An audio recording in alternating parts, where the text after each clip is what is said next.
today I wanted to chat with you guys about how to keep your home looking clutter-free. I also want to thank Squarespace for sponsoring this video.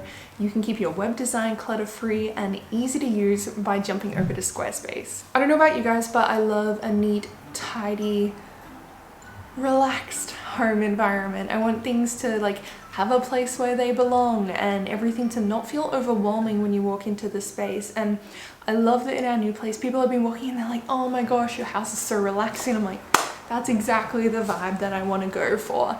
The only area in this whole house which is still not sorted, and I feel like I've been saying this in every video, is my office, and it's the one that has the most stuff. So I thought, why not go through and I'll sort out my office, and I'll also like tell you guys my tips for keeping things clutter-free, because every other area of the house, as soon as we moved in, it was just like ready to roll because we don't have that much stuff. Now, if you've read my book Less, or if you've been following along with the minimalism kind of stuff for a while, you probably know how to declutter.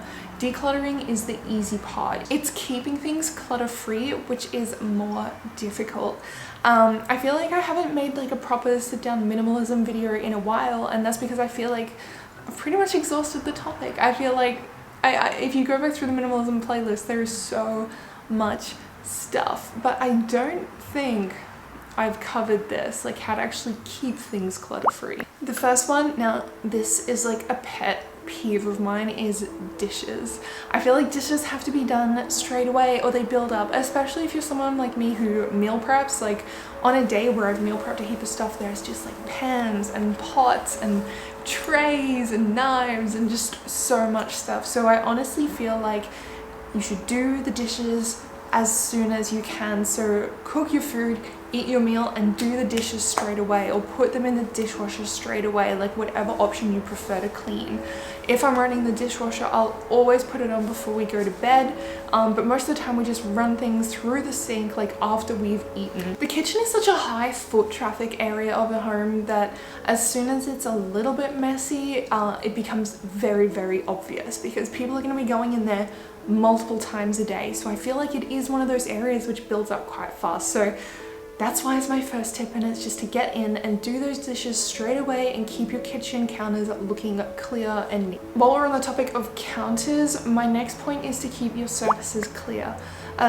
You know, a bench is not a storage cabinet, and I feel like it's very easy for surfaces to become that, especially if you've got like a console or something around. It's so easy to walk past and just put something on it and then it just ends up staying there. So it's worth having like houses or homes for things and areas that they belong, or have a bookshelf or a cabinet or something that you actually put things in. And if just visually you appreciate the style of not having much clutter, put things away. Like that's just a really easy way to do it. And I feel like if you start letting clutter build up on benches and surfaces that it's not intended to be on, it just makes things look 10 times messier than they actually are.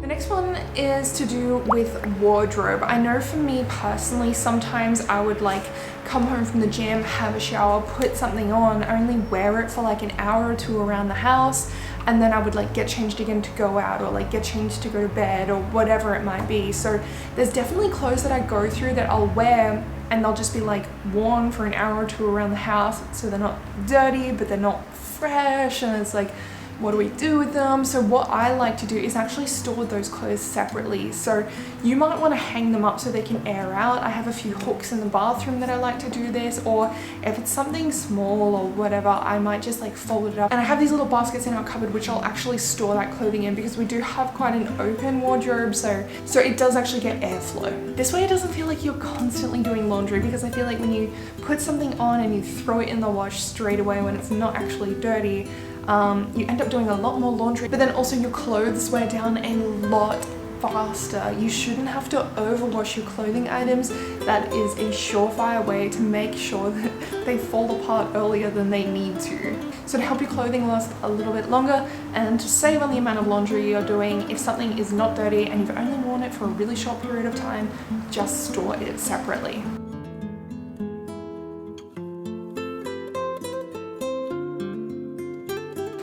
I've mentioned this one heaps of times, but it's try to switch to digital mail as much as possible. Not only will this minimize on the stress if you are a renter and you do have to move home every few years or so, because mail redirection is so annoying and I feel like it doesn't work half the time and you have to update all your addresses. Try to switch as much as you can to a digital format so that way you don't have to track it down, and also you don't have to be throwing letters in the recycling all the time.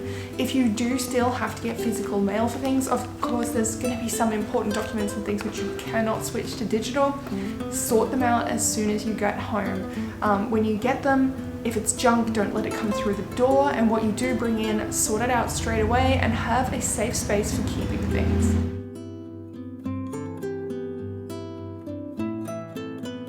I don't know about you guys, but I definitely noticed since I moved to a colder place, the things which sort of get in the way and become clutter is like boots and belts and jackets, like the accessory kind of things. Like when I lived in Brisbane and it was so much warmer, you don't wear a lot of like layers, but down here it's definitely layering. You need to, or you just get too cold. And so we found that we absolutely had to have a coat rack because I can hang belts on there, I can hang jackets on there, and also just installing some hooks if you can, or putting them straight in your wardrobe to hang your jackets up straight away. Otherwise they just become chaos. I know for me it's just like, you know, you get home and you're like, oh my gosh, I gotta do something, and you just like rip it off, put it away straight away.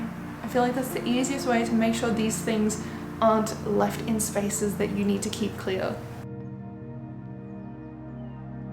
I'm sure you guys have also heard me mention before my little tip for keeping things in a wish list. So if you want to buy something, to add it to a wish list. Now, I have a wish list bookmark in my internet browser, so that's an easy way to do it, or something which you might like to do if it's an item that you're really considering. And I would do this for a bigger purchase like a camera lens or a microphone or something like that, is I actually pin a little reminder in my Google Calendar, and I'll pin it 30 or 60 days from when I'm thinking about purchasing that item, because by the time it gets to 30 days I can actually assess and go, oh no, I do really need that, or I'm like, oh, that's just something that I wanted in the moment. And I think taking a step back and actually looking at what's coming into your house before you're bringing in new things does make a big impact. Because like I was saying before, I mean, it's so easy to declutter and donate or get rid of things, but we need to be looking at what we're bringing in to make sure that it's not going crazy. I'm sure you also did a wardrobe declutter where you went through everything you owned, you got rid of things that you probably are never going to repair that need to be repaired, or things that you don't wear anymore.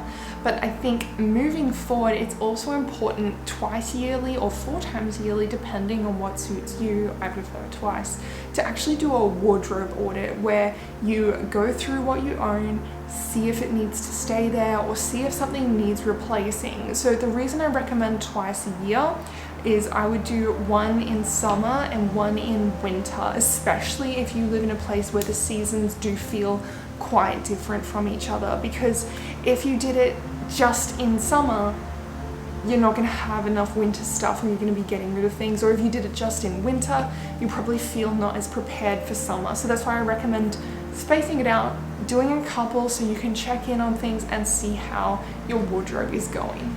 And finally, I feel like this one is the most useful in terms of making sure the house stays minimal or clutter-free, and that's setting zones and areas. Like, for example, I have a few boxes in the wardrobe and a set number of coat hangers, although now I'm sharing them with Mitch because I did have some empty coat hangers before, so we're sharing wardrobe space. But I know for me, I can't go over those zones. If all of a sudden the boxes were to be filled and the coat hangers were to be filled and I didn't have room for things, I know I have too much. I haven't reached that point yet, thankfully, because I know how much space I have and I know how many items I do like to keep in my wardrobe at any one time.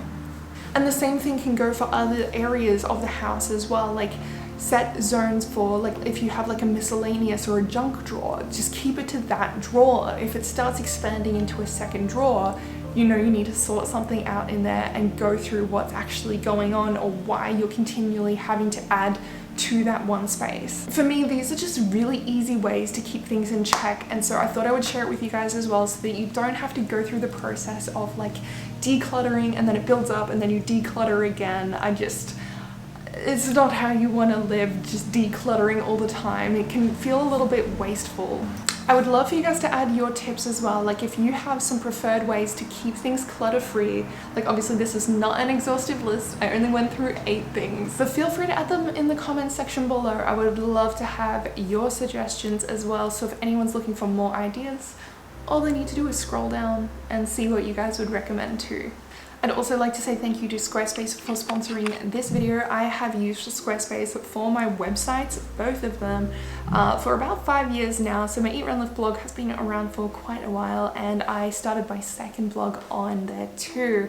So I find Squarespace a super easy format to be able to use to drag and drop and create the posts that I want to create. It saves me time, it saves me stress. I know if I need to tweak something in the back end or a layout or whatever, I can just jump in and do that really easily. They've got a whole bunch of beautiful templates that you can use so you can get started straight away. Not only is it easy to put your post together, but it's easy to reach it out to people as well. And I think that's the most important part. If you're creating something, it's usually to share. So when you jump on Squarespace, you can do that. They've got built-in email campaigns. They've got automatically push and post to your social media. So if you're thinking about starting a website, jump on over to Squarespace today for your free trial. And as soon as you're ready to hit publish, use the URL that I'm going to put on the screen here, and that will give you 10% off your first purchase for the hosting or the domain.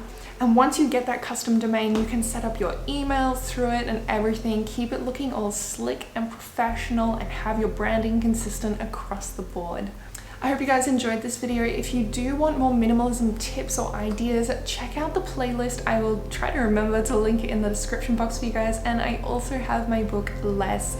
If you're in Australia, you can find it in Dymocks, or if you want to pick up a copy online, you can find it on Amazon or Booktopia. I'm looking forward to reading your comments, and I'll catch up with you guys in my next video. Bye!